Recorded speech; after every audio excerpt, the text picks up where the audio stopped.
beside the seaside. I do like to be beside the sea. I do like to stroll along the prom, where the brass band plays. Cheerio, just let me be beside the seaside. I'll be beside myself in glee.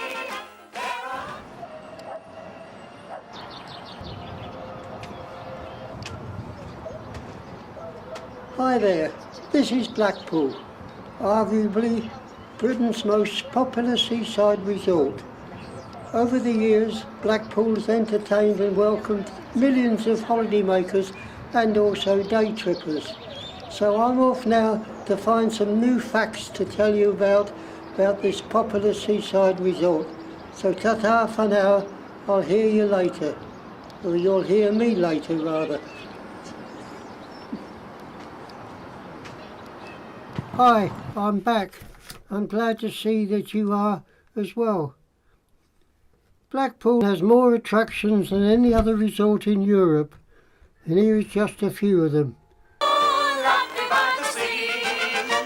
The seaside girl, oh the seaside girl, as deep as the sea, and as wide as the ocean is she. Her front teeth cost her a fiver, they shine just like mother of pearl, and that's why there's always a smile on the face of the seaside girl. I love to go swimming. We mustn't forget the Tower Ballroom and its popular tea dances. It is featured in the BBC show Strictly Come Dancing.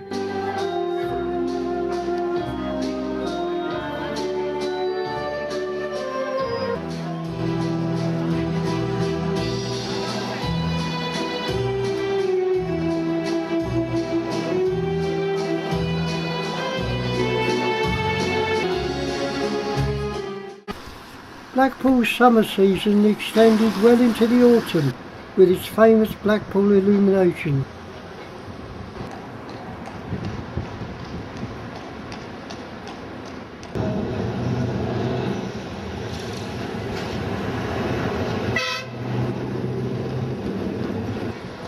However, this video is about Blackpool's latest attraction, the Comedy Carpet. This is situated on the pavement in front of the Blackpool Tower. Costing just over £2.5 million, the Comedy Carpet took 5 years to build and was opened in 2011 by Sir Ken Dodd. Not long after it was opened, the Blackpool Council came along and decided to cut off a part of the carpet because they said it was too close to the tram lines, and instead they put a row of seats there, thinking that would be safer. Paying tribute to people in concrete is not new. Here in Hollywood, in the Chinese theatre, film stars began to put their handprints and footprints in concrete in 1927. It has to be said though that the concept in Blackpool is nothing like the Hollywood original. The carpet shows catchphrases and jokes made by artists who have appeared at the various Blackpool venues. It doesn't indicate who made these comic sayings, although it contains a list of performers who were responsible, so it's like a quiz show. However, being a former stage performer myself, I am interested to know how many theatres are still operating in Blackpool. Not long ago, each of the three piers, North, South and Central, had a theatre on it. Now there's only one, and that is on the North Pier.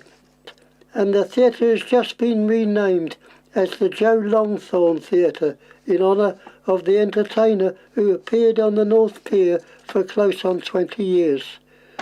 Another theatre is housed in the Winter Gardens, and yet another theatre housed there is the Opera House.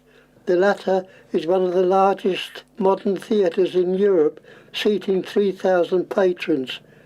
The most interesting, historically, is the Grand Theatre. This typical Victorian theatre seats 1,000 people and was designed by Frank Matcham in 1894. Matcham designed 160 theatres in his time, which included the London Palladium. Now back to the comedy carpet. As I said before, I was a stage entertainer when I was younger, and I knew many star performers who in those days before the internet and television were quite friendly with people just starting. I'm hoping to find some of these on the carpet and tell you some stories about them, and I hope you find them interesting. Here's a catchphrase used by a person I knew very, very well, Sir Bruce Forsyth. But before I tell you about him, I think I should introduce myself. All my family were in show business, and that includes my 8 aunts and uncles. My father was a jack of all trades, but unlike the popular saying, he was the master of all his trades. He was a good character actor, he was a comedian, he was a main man in a double act which was very successful. He was an agent for some of the stars, and he also managed some of the stars. He also managed my mother's act. Unfortunately, he had a very violent temper, and once in an argument with me, he threw a knife at me. Fortunately, he missed me. He also said I'd be dead by the age of 21. I'm glad his prophecy didn't come true. Later on, I became a partner with my father in an amusement park game, which was highly successful.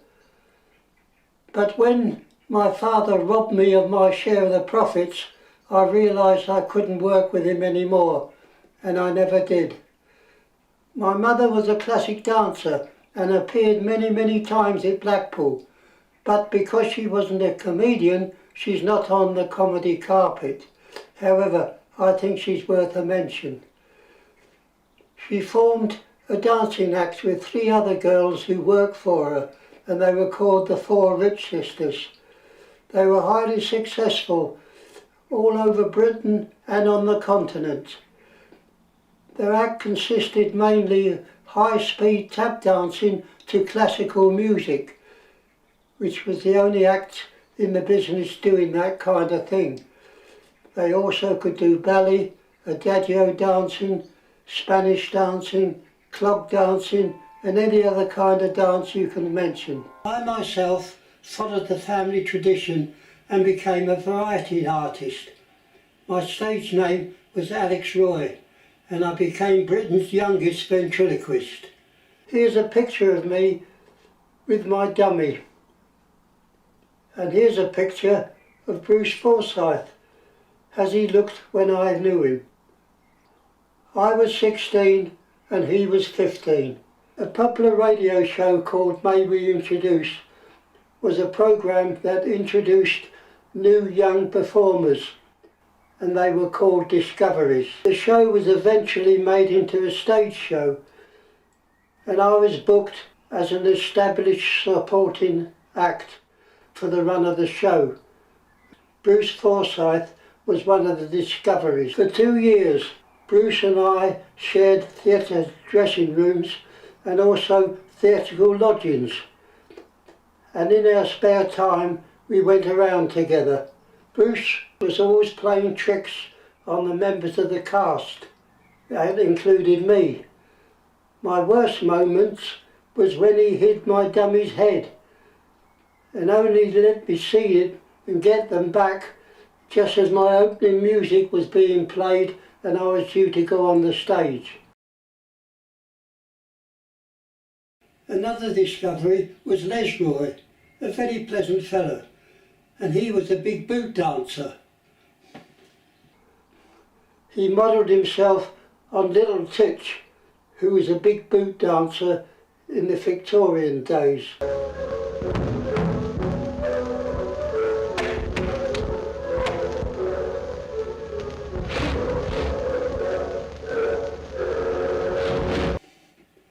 Bruce played his trick on him by nailing his big boots to the floor and only unnailing them when Les was due to go on the stage.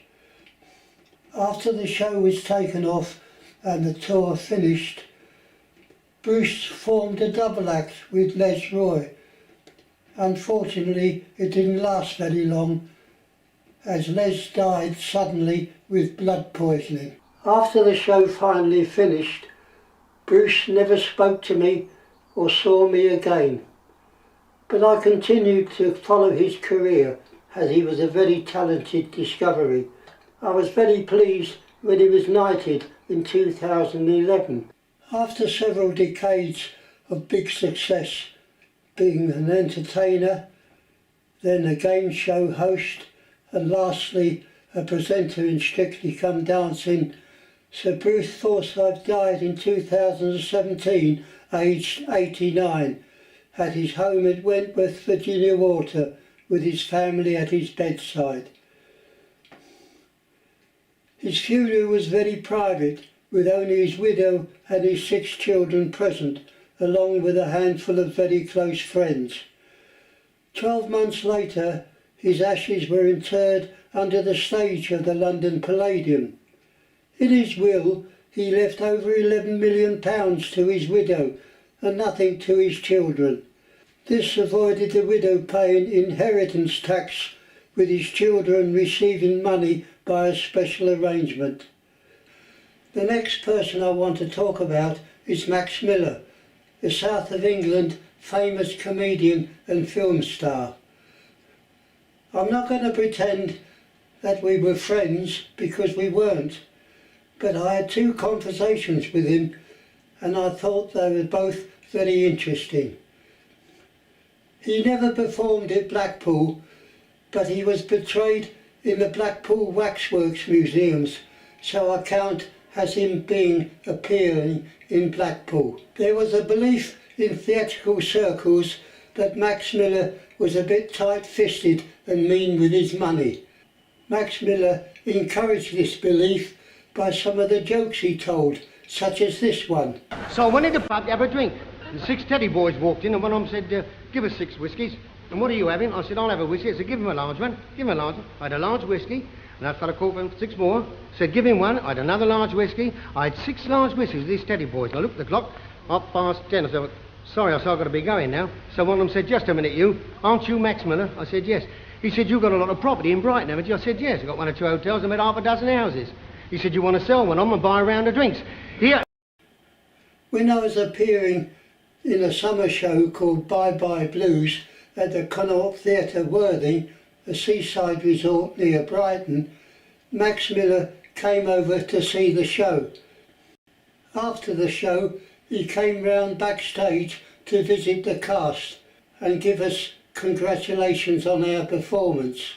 He, for some reason, singled me out for extra praise. He told me that, like me, he started young as a comedian in a summer show on the beach at Brighton. He went on to say that he married a very astute lady who was very clever at business, and she helped him to raise him to stardom. A short while later, I and some other members of the cast were invited to take part in a BBC overseas radio broadcast to Australia.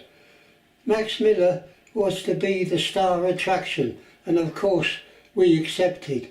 The broadcast took place in the Brighton Royal Pavilion. This ornate palace was built and paid for by Queen Victoria. King Edward VII, when he was the Prince of Wales, used to live here quite frequently. When the Queen went to live in the Isle of Wight, she sold the Royal Pavilion to the local Brighton Council.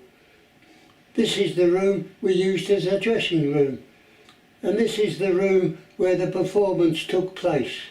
This was before the days of canned laughter and a floor manager raising a board to tell the audience when to applaud. So the applause and the laughter were very genuine. After the show, Max Miller came in to congratulate us again on our performance. He took me aside again to tell me the fact that what helped him to earn more money was the fact that the BBC banned him from broadcasting. In fact, his yearly earnings went up by £120,000 a year. He went on to say that he could only work 6 weeks a year because the new government after the war introduced new tax laws that made him pay 19 shillings and sixpence in the pound after he'd earned a certain amount. He then treated all of us to a drink and told us not to tell anyone that he had paid for the round of drinks, as he had a reputation to uphold. He certainly was not a mean man. In fact, he was completely the opposite. After his untimely death, many comedians said how he had been kind and helpful to them on their way up to stardom. Max was a private man and didn't want his charitable work to be publicly known. Here you hear what comedian Roy Hudd had to say about Max Miller's great compassion for people. I remember his missus saying to me, she said that people always said Max was terribly mean. She said, but I'll tell you a story. She said, during the war, she said, I came home. She said, I'd been out shopping one afternoon. She said, I came back to our house in Brighton. And Max said, well, there you are, Duck. He said, you better pack up now. He said, we're moving. He said, what do you mean moving? This is our house. He said, no, I've given the house to St Dunstan's for the war. And he had done. And you never ever heard anything about that side of Max, and he wouldn't have it. I now know a lot more about Max Miller, the great comedian, and I'm glad I met him.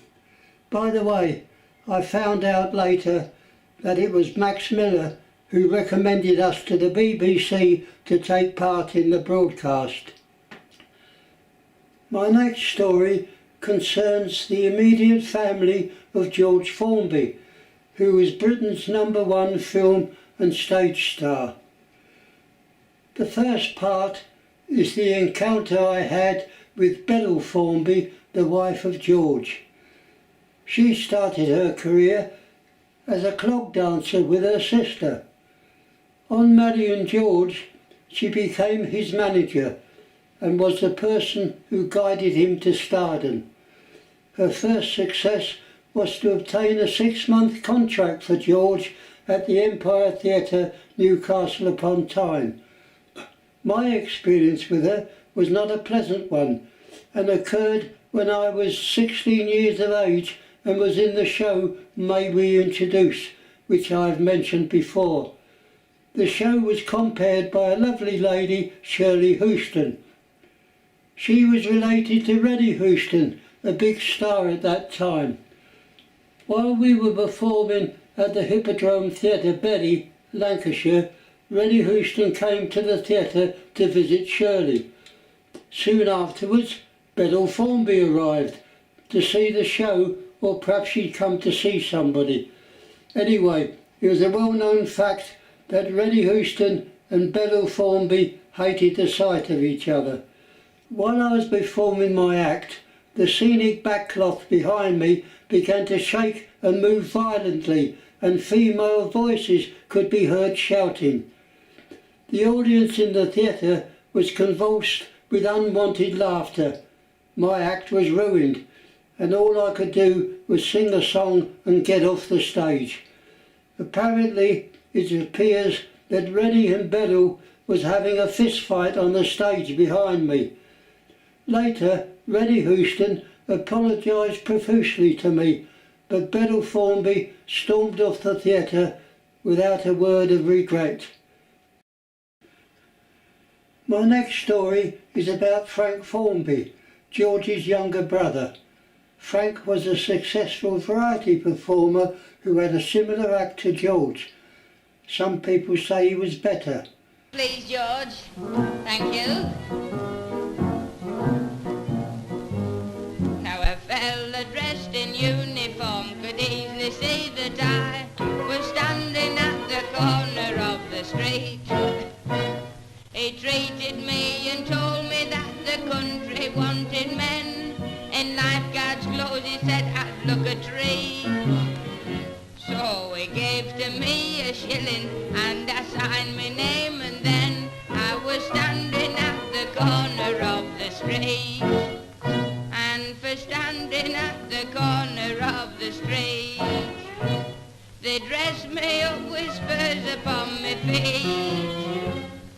They put me on the horse's back to teach me how to ride.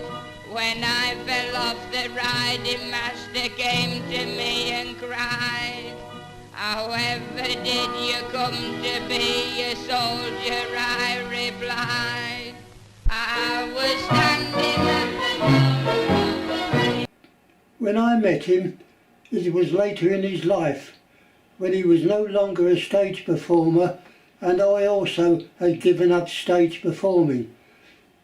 He stayed at my parents' house in London, and although he was much older than me, we struck up a good friendship. His story is a sad one.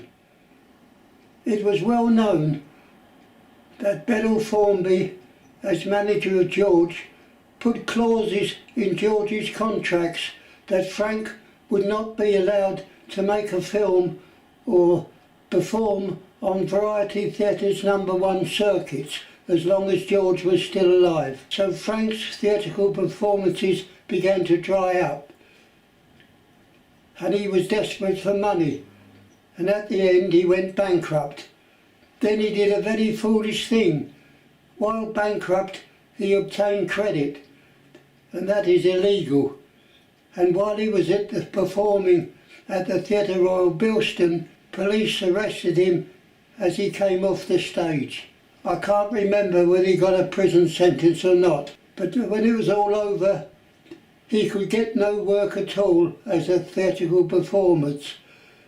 So he ended up as a van driver for Sainsbury's grocery store, which was in Kilburn, close to where my parents lived. I remember very well, whilst he was at my parents' house, and I was there too, when my father was arguing with me and robbing me of the amusement park game profits, Frank Formby stood up for me and told my father that he was in the wrong. But my father, besides being a bad-tempered fella, he also was very stubborn, and he took no notice of Frank's advice to him. So that's all I've got to say on this video.